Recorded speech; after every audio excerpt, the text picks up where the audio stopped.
When I was little, my grandpa was a beekeeper, and he was also a cheesemaker. And I got to spend a summer with him when I came to the United States from Mexico City, and it was all just body language that I picked up. I did not know any English at the time, and my grandpa only spoke English. And so it was an interesting summer getting adjusted, but I got to follow him while he did his beekeeping and got to help him with that. And also gardening. I got to learn gardening that summer, just coming alongside of my grandpa. What an amazing summer that was. And I would watch my grandpa and my grandma pray every morning consistently next to their bedside.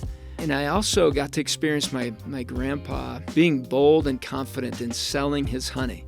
He would drive around town and just sell his honey to whomever, but he would also talk about Jesus wherever he went. And I still remember this one moment we were riding together. He was taking me to A&W for a root beer float. That was his favorite thing, and he wanted me to have that with him, and he's so excited to take me. Apparently the light had turned yellow and more red than yellow as he was going through the intersection. He sped up to try to get through that, and a police officer caught him. So he got pulled over, and as a police officer came to the window, he said, "Hey, did you realize you just went through a red light?" And he said, "Yeah, I'm sorry, officer." He said, "But are you in the market for some honey?" And so he went around to the back of the car and opened up the trunk, and there was a ton of honey there. And he struck up a great conversation with the police officer, and they connected real well. He was so life-giving to that police officer and showed Jesus' love to him. He said, "Man, God loves you. I know I need to pay for a ticket. I'm not trying to get out of that." And he still got the ticket. He showed God's love to this police officer who's doing his job. And I got to watch as a little guy, 8 years old, this amazing lesson from my grandpa. Well, fast forward many years later, and now I have my own kids, and we've been gardening since they were little kids. And I don't know if I would have gardened if my grandpa had not taught me that early in my life. I got to experiment here and there in my parents' house as I was a teen, and then in college a little bit. Then when we got our own home, I still remembered those great memories with my grandpa. He had since passed away. Wanted to continue that legacy of gardening and have loved it ever since. And in fact, my son, when he would help me with gardening, he'd be out there right by my side, and he'd take the bugs and he'd save them. And it was a great opportunity for him to learn about empathy.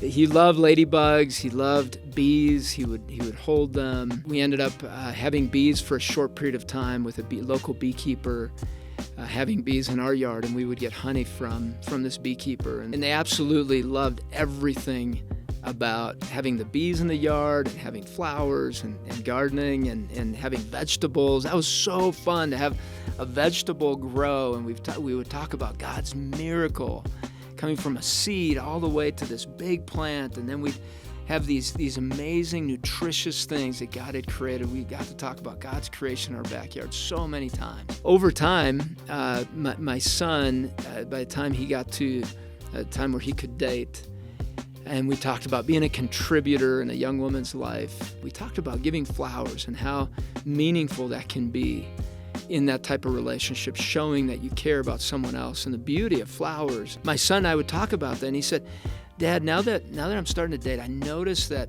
flowers are so expensive. Can I take over a few of the beds and plant flowers so I can give those to my girlfriend, to her mom, to her sisters, because I can see they absolutely love flowers." And that was fun to do that. And now my daughter recently said, "Dad, can we have bees?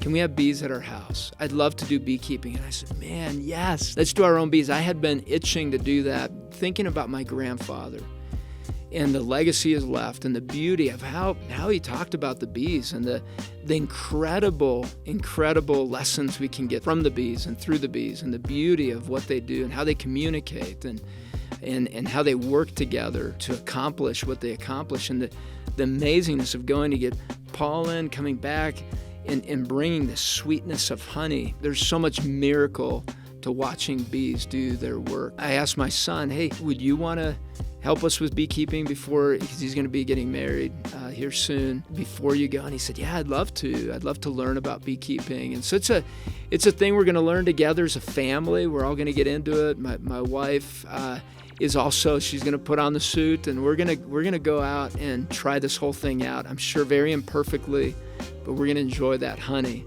And I'm so excited. My daughter and I have been painting the boxes, getting it all ready. I'll let you know.